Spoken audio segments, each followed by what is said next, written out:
This is a $660 perfume. Yes, $660. Why? Because of the craftsmanship, the legacy, and the ingredients. But is it worth it? And what are people really paying for? Because I bought this one. And in this video, I'm gonna let you know if Guerlain's Vanilla Planifolia 21 is worth it. We're gonna go over 5 things. Number 1, why vanilla became one of the most coveted notes in perfumery. 2, how vanilla is actually grown. 3, how Guerlain has mastered vanilla.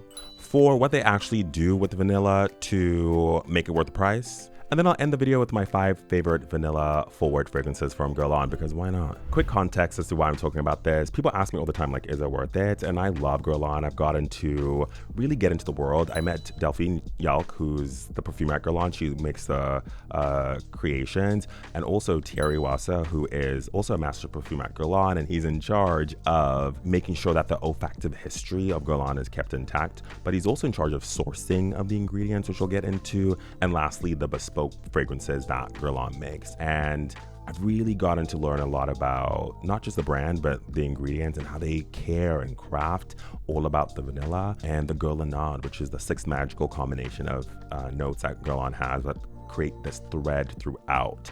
And those 6 notes are iris, jasmine, rose, tonka, bergamot, and vanilla, of course. I've even been to the HQ where you can go to Delphine Works and makes the fragrances. You can smell some notes. They make the bespoke stuff. So I'm a Guerlain guy, okay?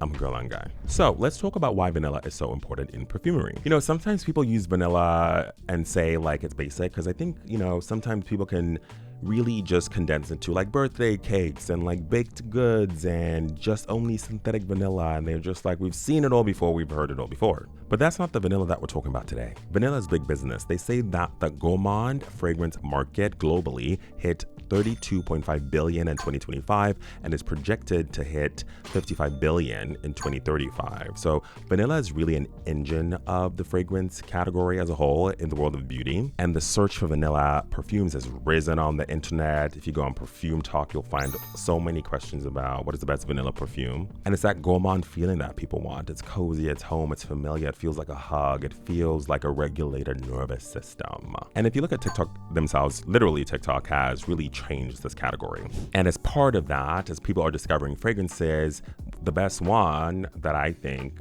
Vanilla Planifolia at the top, has gotten even more surge of interest. It's for a vanilla lover who is in high luxury or couture fragrances, like the best of the best, you know, and really wants the depth of the facet of the fragrance, but also feel really luxurious. So before we get into why people spending $660 on a fragrance, let's actually talk about vanilla itself, like the actual bean. There are 2 types of vanilla. There's vanilla planifolia and vanilla Tahitensis. I hope I'm saying that correctly. The Tahitensis is more like anisey floral. Planifolia is more like deep, woody, like creamy, kind of like the vanilla that people think about today. And then with Guerlain, they don't just use planifolia as it is, it's specifically Madagascan vanilla planifolia. And people would be like, isn't vanilla just vanilla? It's almost like wine, you know, different terroirs, regions, and weather create different facets. So with the vanilla, you get different vibes. And specifically in Madagascar, you get that like specific feeling that we like from vanilla planifolia. And fun fact, Madagascar makes like 70 to 80% of vanilla, according to my research. And fun fact, it's pretty expensive. It's one of the most expensive ingredients, close to saffron, if you're talking about the actual vanilla, not synthetic. 2, how they treat the vanilla. So they cut the vanilla. I learned this from Thierry. They dry it, they soak it, they dry it, they soak it, then they soak it in alcohol for 21 days, and that creates the tincture, that like real kind of essence of vanilla. It's lighter than other forms of vanilla. Like it's not the same as like a vanilla absolute or a vanillin or ethyl vanillin, like what you get in more synthetic, which is synthetic, but it has the like essence and airiness of vanilla, almost like softer, but still woodsy. And for those that don't know, when they soak it for 21 days, that's why vanilla planifolia extract 21 has the 21 at the end. It's for the 21 days. And if you ever like, what does Guerlain's vanilla smell so good and different? It's because of that process. They really own the vertical manufacturing of their ingredients. Like this is like to the source. Thierry goes to Madagascar to like find these fragrances, these ingredients. And that tincture really preserves like the woody earthiness without making it just like bakery. And then you bring in how Guerlain works with vanilla. With vanilla Planifolia 21, it's up there with the concentration. I think it's about 30%. I might be wrong, but like high. This is the highest commercial tier. People want the bang for the buck, and they really put it in there. It's one of those fragrances that you only really need to spray like 1 or 2. I'm a bit of an oversprayer, so I just go for it. You don't need to do as much, but you get the full bang for your buck in there, and it really develops over the day. For Guerlain, kind of brings out the best of the vanilla with kind of that ambery, resiny thing that Guerlain's known for, paparazzi, just like a world around it. That's a Guerlinade that we speak about together with like other notes. It almost brings like a softness, but a depth and a muskiness to your skin. It's like so lovely. Only Guerlain has that like really signature sillage, and it's sillage, guys, Sillage, not Sillage. Okay. So when did Guerlain like break out with vanilla? You have to go to Shalimar in 1925, over 100 years ago. When Shalimar was launched, it was an overdose of vanilla, and it was really a breakthrough in the market and really opened the door for what vanilla is today. So if you just think about these things popping out of nowhere, they don't. It's like the devil was Prada. You think you just picked that sweater from a bunch of stuff. No, girl. You picked that because some people made this gorgeous fragrance years ago, and it's trickled down, and now we're doing it. So now that you understand how Guerlain works with vanilla differently from everyone else, let's talk about, is it worth it? $660 for this fragrance. Let's get into what you're actually paying for. You're paying for the sourcing, the vertical sourcing. They actually go get the ingredients themselves in all the places. Thierry travels the world. Vanilla from Madagascar, roses from Bulgaria, I think, or Middle East. He goes and gets them. Iris from Italy, Florence, he's working. Not just the sourcing, but the manufacturing. They make almost everything in-house, like truly, like they really care to make great ingredients that go into your fragrances. They're not just like buying random things. And when it comes to Vanilla Planifolia 21, that tincture process creates the most magical scent that you can't get anywhere. You have to craft it. That's the word, crafted. It's made, not just bought off the shelf.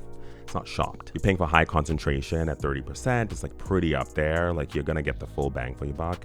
Then you're paying for heritage and brand. Like, you know, you can customize the caps. When people see this, they know it's like luxury. You got the Guerlain here. You can do some modifications and customizations, which I really, really love. And it's just gorgeous. It's just gorgeous. So that's why I love it. And most of all, the scent. It's the most delicious, woodsy, airy, developing vanilla. And it has all the different types of vanilla, the tinctures, the extracts, other kinds, like vanilla, but done in a really high-end way that feels grown up. Can be sexy, be confident, but it can also be soft. I think it's quite magical, and you can't quite capture it in like a description too. So for me, it's worth it. But I also can understand when people would be like, that's a lot of money. Because there's other places you can start in the Guerlain range if you want to like get into the world of vanilla at Guerlain, and I can talk about those in a little bit when I go through my top fragrances. It's also an investment, but what I like about it is that it can last for a really long time because it's super strong. You don't need to overspray. So, you know, if you boil it down to cost per spray, I think it starts becoming a little okay. That rhymes. And I like that it's actually small, meaning like the size you can take it with you in places. Some of those big bottles, they don't travel so well. So I kind of like that for me. But as someone who now, you know, loves fragrance, I think caring about the sources and ultimately it goes down to a budget thing. Like, can you actually afford it? What you don't want to do is go broke. Okay, spending money on perfume. This is supposed to be a joyful experience, but if you have the coin and you love vanilla, this is definitely one you need in your rotation because you're paying for a lot: heritage, story, craftsmanship. So with that, let's go into my top 5 Guerlain vanilla fragrances. And number 5 is Tonka Serapia, also an extract. It's not a vanilla fragrance, but vanilla is in there. It's tonka bean, vanilla, bitter almond. It's the almond that really rounds it out, and a little bit of a cocoa-ness note. This one launched in 2023. I love the candle of this so much. I have it in my home and it's so delicious. Of the extract collection, the candles, which I'll link all of these down below. That candle, every home I smell like Tonka Serapia. It's the best soft feeling ever. With the almond in there, it literally makes every home smell warm, the candle version, as well as the one you put on your body. So add that to cart. Also pricey though. Number 4, Shalimar L'Essence. There's been many versions of Shalimar over the decade it's been around, but I love L'Essence because it's like vanilla, and it's not $660. I think it's about $120 to like $180. That one came out last year in 2025 as a celebration of 100 years of Shalimar. Also some tonka bean in there, but Madagascan vanilla, ethyl vanillin, bergamot, rose, iris. So just, you know, a lot of that Guerlinade energy, but more vanilla-y. It feels very vanilla without like feeling like vintage, like the original Shalimar. Yeah, and you can wear that one anytime. I do it daytime, I do it evening, I can wear it to the office, I can wear it every day. I love it. 3, Spiritus Double Vanille. This is airy vanilla to me. This is airy. This is part of the La Matière collection, Art and the Materials. Right? It's more vanilla tincture to me, so that airiness of the vanilla, and then a booziness with like the rum and the spices. It's so gorgeous. This is the vanilla that's like candlelit date vanilla, you know? It's not like boom, it's like airy, sexy, and a little mysterious. I think it's great for the winter months or even like the fall. It just like brings like a coziness. 2, Angelique Noir. I'm obsessed with this fragrance. Think vanilla, cedar pear, and angelica. Also part of the La Matière collection. That always makes it hard for me to pronounce in my mouth. I don't know why. It's soft and vanilla-y, but also kind of like green with the angelica. So to me, this is like the perfect springtime vanilla. It's so gorgeous, like dark and light at the same time. Very mysterious, very mysterious. This one has a cult following. This is for the it girls. The perfume TikTok girls, we love this one. And number 1, my girl, Vanilla Planifolia Extract 21 at $660. Doll hairs. Delphine made this one. It's an ambery vanilla, but like woody musky dry vanilla, and a little bit smoky, lasts forever on your clothes. Like, come on, man. It's very maximalist, very special occasion. But you know, I feel like you should make every day a special occasion, like just wear it. So the $660 perfume is not just a heavy price tag. You're paying for craftsmanship. And if you ever wonder why it's worth it, come back to this video. And if I've convinced you, then buy it, drop a coin. I'll put a link down below actually. But more importantly, I hope you learned something about a product that you may have seen everywhere and you're like, what's happening there? And that you took away the legacy of Guerlain. And also it's really important to like really dig into like fragrance houses and like what's really going on, particularly if they have a great story. And lastly, I hope some of the fragrances that I recommended are things that you're willing to try. Let me know down in the comments which one you would try, or if you have your own favorite vanilla perfumes, let me know in the comments. Lastly, make sure you like, share, leave a comment, and subscribe. We're trying to get to 10K. Let's do it. Bye, everybody.